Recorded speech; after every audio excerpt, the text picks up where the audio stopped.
व्यायाम भाग 1।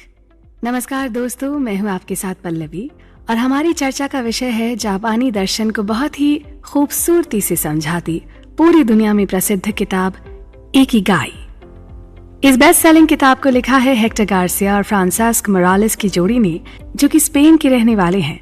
आज की चर्चा का विषय है स्वस्थ और शतायु जीवन के लिए कुछ आसान से व्यायाम। ब्लू जोन के अध्ययन से पता चलता है कि जो लोग सबसे लंबे समय तक जीवित रहते हैं वो सबसे अधिक व्यायाम करने वाले नहीं होते, बल्कि सबसे अधिक चलने वाले होते हैं। जी, जब लेखकों ने दीर्घायु गांव ओगिमी का दौरा किया तो उन्होंने पाया कि 80 और 90 वर्ष से अधिक उम्र के लोग अभी भी सक्रिय हैं। वो घर पर खिड़की से बाहर देखते हुए या अखबार पढ़ते हुए नजर नहीं आते। ओगिमी के निवासी बहुत चलते हैं, अपने पड़ोसियों के साथ कैरियोकी करते हैं, सुबह जल्दी उठते हैं और जैसे ही उन्होंने नाश्ता किया या उससे पहले भी अपने बगीचे में घास काटने के लिए बाहर जाते हैं। वो जिम नहीं जाते या गहन व्यायाम नहीं करते, लेकिन वो अपनी दैनिक दिनचर्या के दौरान लगभग कभी भी चलना बंद नहीं करते। अगर हम किसी शहर में रहते हैं तो हमें हर दिन प्राकृतिक और स्वस्थ तरीके से चलना मुश्किल हो सकता है, लेकिन हम ऐसे व्यायाम कर सकते हैं जो सदियों से शरीर के लिए अच्छे साबित हुए हैं। शरीर, मन और आत्मा को संतुलन में लाने के लिए पूर्वी अनुशासन पश्चिम में काफी लोकप्रिय हो गए हैं, लेकिन उनके मूल देशों में स्वास्थ्य को बढ़ावा देने के लिए उनका उपयोग सदियों से किया जाता रहा है। योग मूल रूप से भारत से है, लेकिन जापान में बहुत लोकप्रिय है और चीन के चिंगोंग और ताई ची किसी व्यक्ति के शरीर और दिमाग के बीच सामंजस्य बनाने की कोशिश करते हैं ताकि वो ताकत, खुशी और शांति के साथ दुनिया का सामना कर सके। उन्हें युवाओं के अमृत के रूप में जाना जाता है और विज्ञान ने इस दावे का समर्थन किया है। ये हल्के व्यायाम असाधारण लाभ प्रदान करते हैं और विशेष रूप से उन वृद्ध व्यक्तियों के लिए उपयुक्त हैं जिन्हें फिट रहने में समय लगता है। अन्य बातों के अलावा ताई ची को ऑस्टियोपोरोसिस और पार्किंसंस रोग के विकास को धीमा करने, मांसपेशियों की टोनिंग और लचीलेपन में सुधार करने के लिए इसके भावनात्मक लाभ उतने ही महत्वपूर्ण हैं। ये तनाव और अवसाद के खिलाफ एक महान ढाल है। आपको हर दिन 1 घंटे जिम जाने या मैराथन दौड़ने की जरूरत नहीं है। जैसा कि जापानी शतायु हमें दिखाते हैं, आपको बस अपने दिन में हलचल जोड़ने की जरूरत है।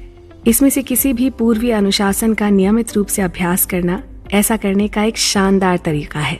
रेडियो ताइसो एक ऐसी ही शारीरिक गतिविधि है जिसकी चर्चा लेखक ने इस किताब में की है। ये सुबह की वार्म अप एक्सरसाइज दूसरे विश्व युद्ध से पहले के समय से मौजूद है। इसके नाम में रेडियो तब से लगाया गया है जब इसके अभ्यास के निर्देश रेडियो पर प्रसारित किए जाते थे, लेकिन आजकल लोग आमतौर पर इन एक्सरसाइजेस को टेलीविजन या इंटरनेट वीडियो पर ही देखते हैं। रेडियो ताइसो करने का एक मुख्य उद्देश्य प्रतिभागियों के बीच एकता की भावना को बढ़ावा देना है।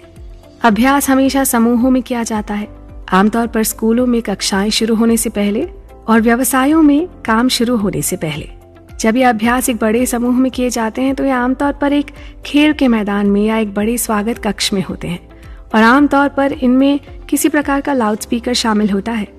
अभ्यास में 5 या 10 मिनट लगते हैं और ये इस बात पर भी निर्भर करता है कि इसे सभी लोग करते हैं या केवल कुछ। वो संयुक्त गतिशीलता बढ़ाने पर ध्यान केंद्रित करते हैं।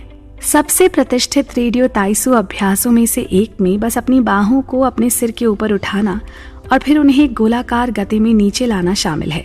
ये शरीर को जगाने का एक आसान सा तरीका है, एक आसान गतिशीलता कसरत जो तीव्रता में कम है और जो जितना संभव हो सके उतने जोड़ों के व्यायाम पर केंद्रित है। ये सुनने या देखने में बहुत ही बुनियादी लग सकता है, लेकिन आजकल के हमारे जीवन में हम अपने कानों के ऊपर अपनी बाहों को उठाए बिना पूरा का पूरा दिन बिता सकते हैं। इसके बारे में जरा ध्यान से सोचें।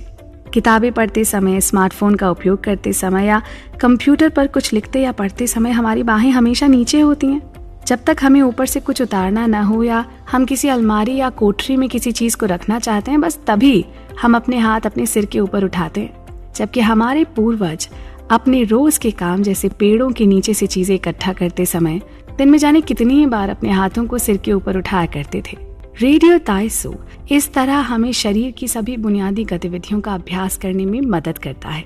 इस तरह की अनेक गतिविधियां हैं जो एक स्वस्थ, सरल और लंबा जीवन जीने में मदद करती हैं। आगे आने वाले भागों में हम इस पर चर्चा करते रहेंगे। आप भी हमारे साथ जुड़े रहिए।